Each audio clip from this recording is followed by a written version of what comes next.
Hi, this is Christina with the Sisyphean Journal. Today is March 9th, and I'm doing a request. Somebody wanted to know about different forms of contraception and which ones are abortifacient and which ones aren't.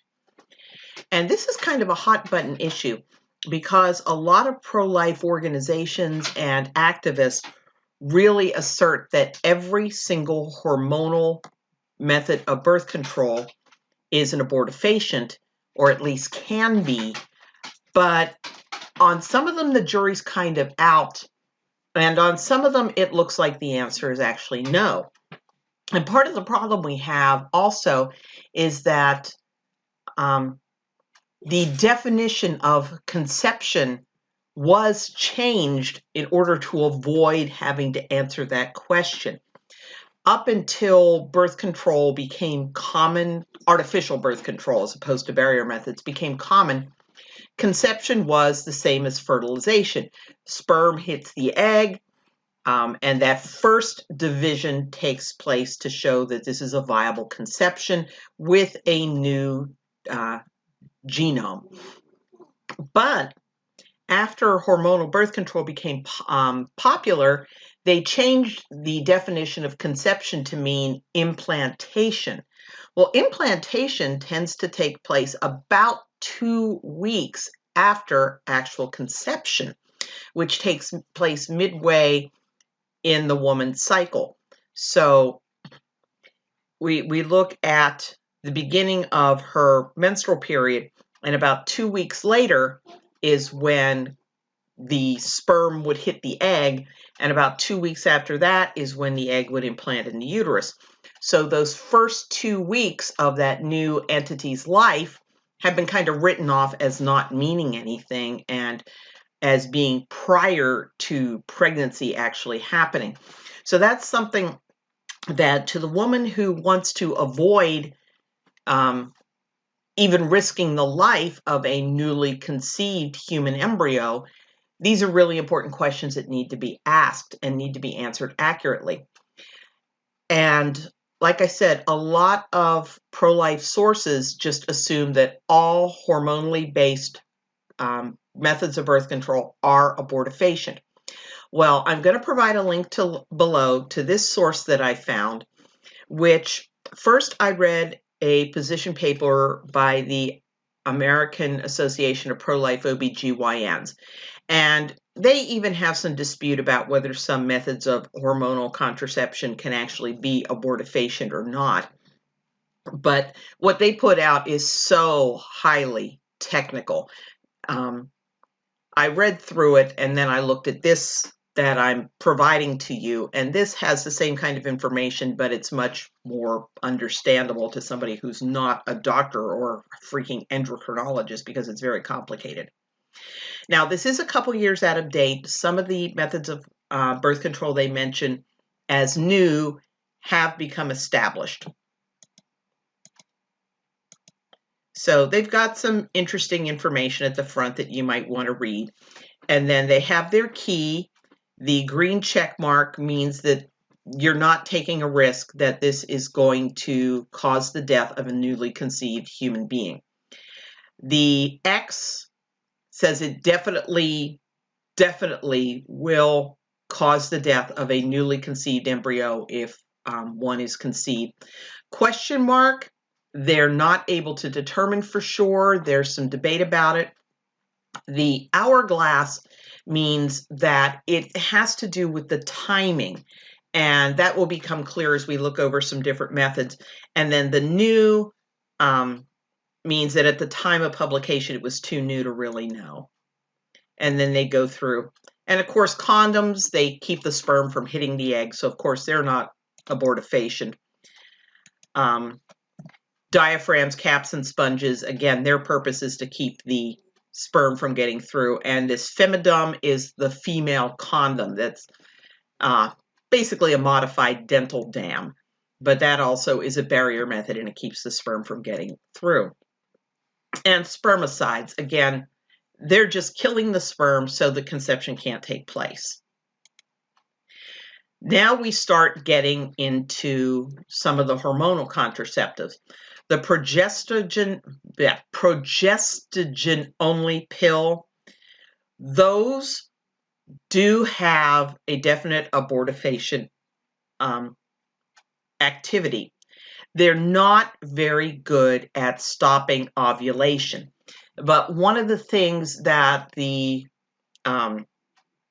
powers that be have done is they've redefined ovulation to basically mean it's possible to wind up with a positive pregnancy test, meaning that not only has ovulation taken place, but fertilization has taken place and the embryo has implanted, and they're calling that ovulation. So if they're managing to get rid of that embryo before it implants, they're saying that ovulation didn't happen. So one of the effects of the mini pill is that it can thin the lining of the uterus and can make it impossible for an embryo to implant. So the mini pill is problematic for pro-lifers. Now, Cerazette, I've never heard of. It's a new it's a new mini pill. I can't pronounce that. And it has the same problems as the regular mini pill, only they do think it might be more likely to actually be able to stop the egg from being released so it's not there.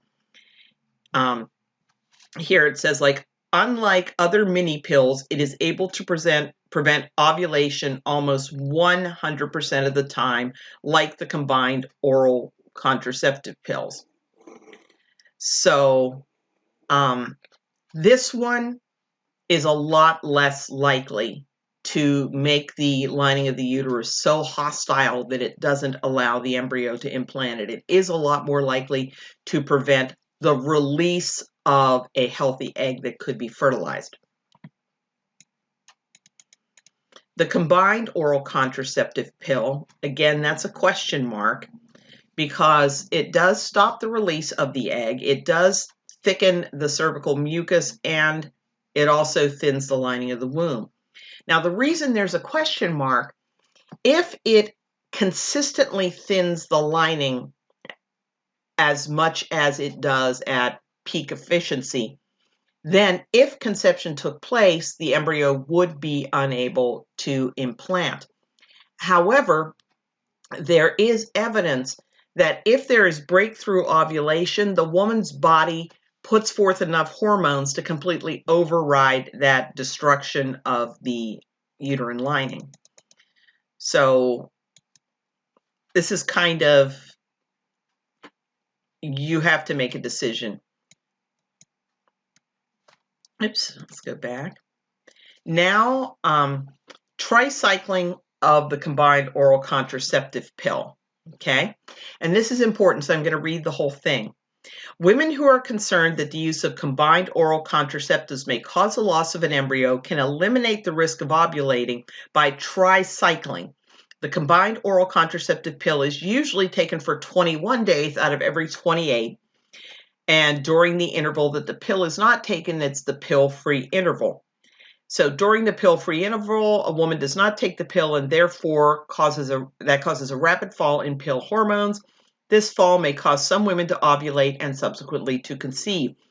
Tricycling involves taking 3 packets of active pills in a row and reducing the pill-free interval from 7 days to 4. So what this supposedly does is completely suppress ovulation. So that's something that is an option if women want to take the oral contraceptive pills. Now we're starting to look at IUDs, intrauterine devices. Those are put into the uterus, and those are pretty much abortifacient. In general, the idea is to keep the uterine lining in such a state of irritation that the embryo cannot implant. Now, different ones have different degrees of success in preventing that from happening, meaning any embryo that happens to be conceived winds up dying. Now, the one with the copper, that does poison the sperm and egg, so they are likely to die before they ever come together. But they can cause the loss of an embryo causing inflammation of the lining of the womb, which blocks implantation, and the copper that's capable of poisoning the egg and the sperm is capable of poisoning the embryo. So this is something, if you do not want to risk causing the death of a newly created human embryo, you want to stay away entirely from these copper-based IUDs. Then there's the Minera system, and that's similar to a mini pill, and it can cause the production of cells that destroy the sperm. It does allow ovulation in some women, and says although there is no direct data, very rare cases of ectopic pregnancy provide evidence that fertilization can occur. And this is something to keep in mind. Some of these methods of birth control increase the risk that if the woman does become pregnant, it's going to be an ectopic pregnancy. So that's putting the newly conceived embryo into a non-tenable position. The baby is going to die. So causing an ectopic pregnancy pretty much has the same effect on the embryo as causing it to not be able to implant at all. Now there's the Implant-On and Norplant, and they have the little hourglass there, and I'm going to kind of explain. It can increase the cervical mucus, it can thin the lining of the womb, and it prevents ovulation effectively for 2 years. Now, there's no evidence that while the Norplant is at its most effective, it can cause an abortion. However, toward the end of its use and when you're going off it, that is a time when the ovulation can still occur, but implantation is inhibited. So one of the things that they recommend is more frequent replacement of the hormone implant. So I'm going to read this. Research has shown that near the time the hormone implant is due to be replaced, ovulation may occur. One study found that 30 months after the implant was given, 2 women ovulated during a total of 4 cycles. By way of avoiding any ovulation, you should shorten the implant interval. And one of the other things that they recommend with some of these birth control methods where they have a little hourglass is when you're going off it, the ovulation may start before the effects on the uterine lining wear off. So they do recommend, if you want to prevent any newly created human embryos from being destroyed, that you do use a barrier method of contraception during the couple of months when you first go off of these birth control methods.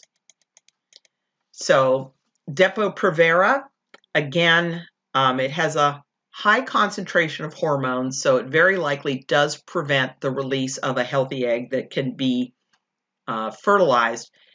It thins the lining of the uterus, but the greatest danger that there's going to be conception and that the embryo can't implant is toward the end of the life of the Depo.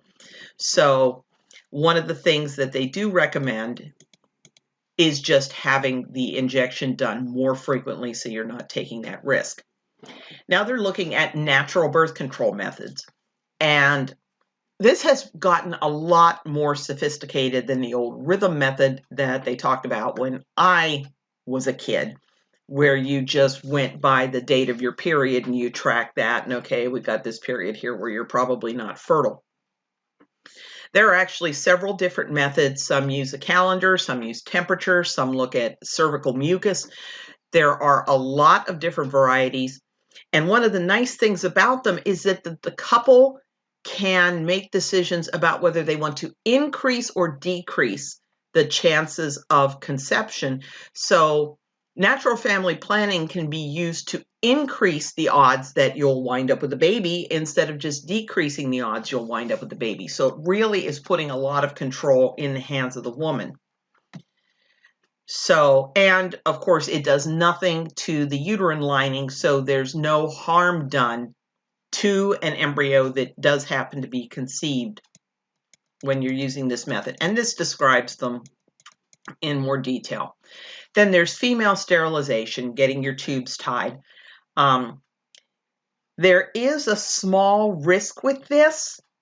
Every so often, it does allow sperm through because they're smaller, but it doesn't allow the embryo to get through because it's larger. So then that leads to an ectopic pregnancy.